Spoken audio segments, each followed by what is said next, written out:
Shalom saudaraku yang kasih dalam Tuhan. Kita berjumpa lagi di dalam Renungan Harian GKI Sangkrah. Tepat pada hari ini, hari Rabu tanggal 23 Agustus 2023. Mari saudara, saya mengajak setiap kita semua dimanapun kita berada saat ini, kita mau bersama-sama datang kepada Tuhan untuk menerima bimbingan dan hikmat daripada Tuhan. Untuk itu, mari bersama kita satu di dalam doa. Ya Tuhan Allah Bapa kami sungguh bersyukur untuk cinta kasih Tuhan. Ketika Tuhan melindungi kami dalam istirahat, dan ketika Tuhan terus memberkati kami hari demi hari. Untuk itu kami rindu untuk mendengarkan sabda-Mu. Di hari ini kami mengawali setiap hari kami untuk kami mau mendengarkan sabda-Mu, supaya kami tahu apa yang menjadi kehendak Tuhan. Mampukan kami dan bimbinglah kami Tuhan. Di dalam nama-Mu kami boleh berdoa dan mengucap syukur. Haleluya. Amin. Saudaraku yang dikasihi Tuhan, manusia seringkali lupa. Lupa terhadap apa? Lupa terhadap bagaimana kebaikan Allah yang berkarya di dalam dirinya. Seringkali kita hanya berfokus kepada permasalahan-permasalahan hidup. Sehingga ketika permasalahan hidup itu datang kepada kita hanya berfokus kepada bagaimana permasalahan itu, bagaimana kemudian jalan keluarnya. Yang terkadang kita melupakan untuk melibatkan Tuhan di dalam kehidupan kita, karena kita hanya berfokus kepada permasalahan. Yang seringkali kita melupakan bahwa sebenarnya Tuhan mampu untuk membuat kita keluar dari permasalahan tersebut. Namun seringkali kita sebagai manusia justru melupakan kebaikan Allah. Kita melupakan bahwa Tuhan begitu luar biasa dan Ia sanggup untuk mengubahkan kehidupan kita. Bahkan Ia sanggup untuk menyelesaikan permasalahan kita. Namun seringkali kita melupakan Allah yang begitu baik ini. Nah saudaraku yang terkasih, di dalam pembacaan Alkitab, terlebih di dalam Injil, tertulis di dalam Injil Matius pasal yang ke-8 ayatnya yang ke-10 sampai dengan ke-13 juga bercerita tentang hal yang sama. Bagaimana Yesus menyembuhkan orang sakit. Dan di sini ada dua orang sakit yang kemudian disembuhkan Tuhan.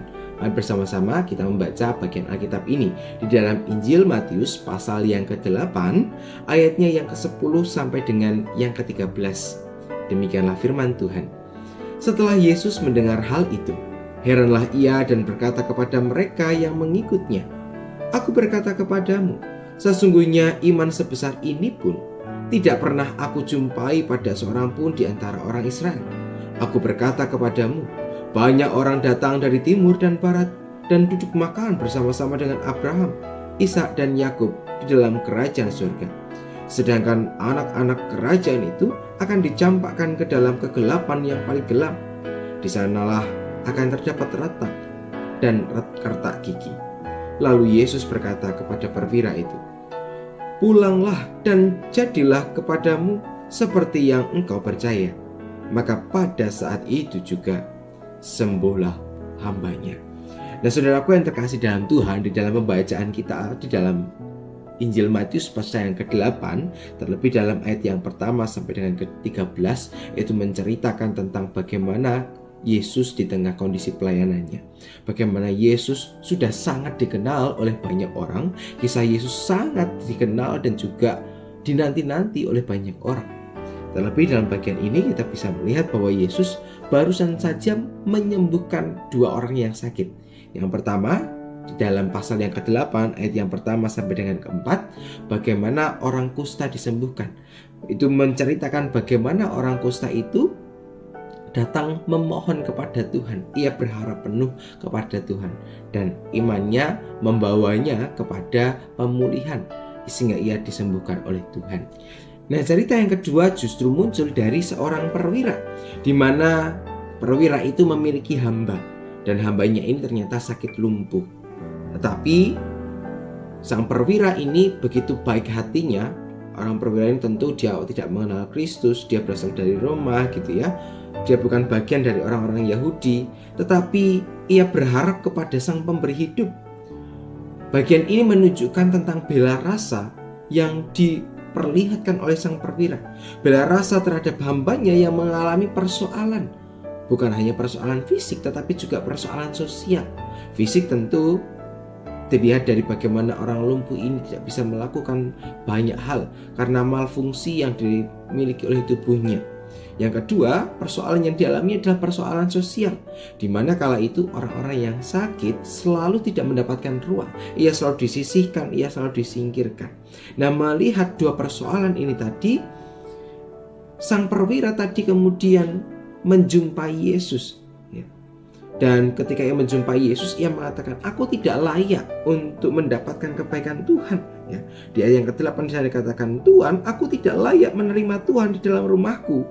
Katakan saja sepatah kata, maka hambaku ini akan sembuh. Nah, kalau kita memperhatikan bagian yang diungkapkan oleh sang perwira tadi, ini menunjukkan tentang bagaimana ia merasa dirinya tidak layak.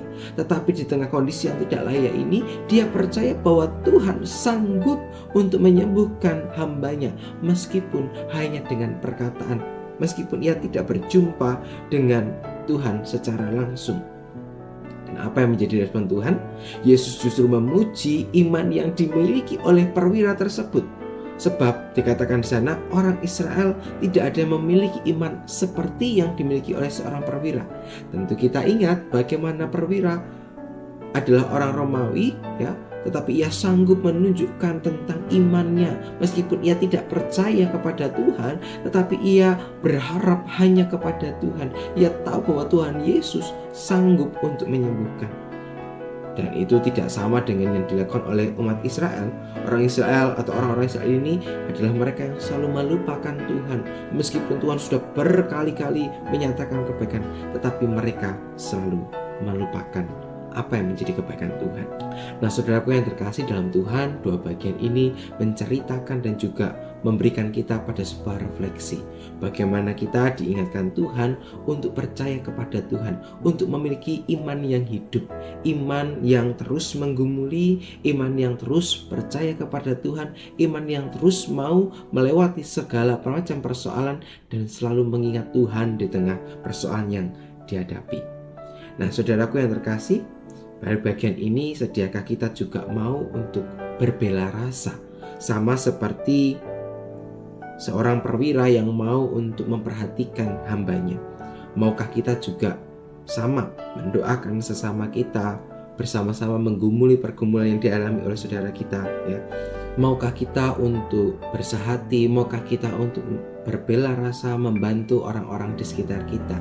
Sebab kalau kita sadari, kita justru seringkali fokus untuk memikirkan pergumulan kita sendiri, padahal Tuhan mengutus kita untuk hidup bagi sesama kita.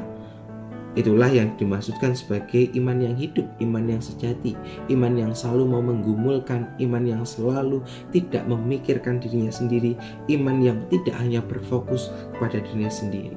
Maka hari ini firman ini mengajak kita dan juga mengundang kita untuk menyatakan kasih kepada sesama kita secara nyata, bukan hanya dengan kata, tetapi juga dengan karya yang nyata kepada sesama kita. Maka milikilah iman yang sejati, iman yang tidak hanya berfokus kepada diri kita sendiri. Mari bersama-sama kita akan menutup perenungan ini di dalam doa. Mari kita berdoa. Tuhan yang Maha Pengasih, kami diingatkan melalui kisah ini untuk memiliki iman yang hidup, karena kami seringkali lalai untuk hidup bagi sesama kami. Dan biarlah Tuhan yang menganugerahkan kehidupan itu bersama dengan kami. Mampukan dan berikan kami kekuatan supaya kami benar-benar dapat mewujudkan hal ini. Terima kasih ya Bapa, di dalam nama-Mu kami boleh berdoa dan mengucap syukur. Haleluya, amin. Saudaraku yang dikasihi Tuhan, demikianlah perenungan kita hari ini. Selamat melanjutkan aktivitas, selamat melanjutkan kehidupan bersama dengan Tuhan. Tuhan memberkati setiap kita. Sampai jumpa.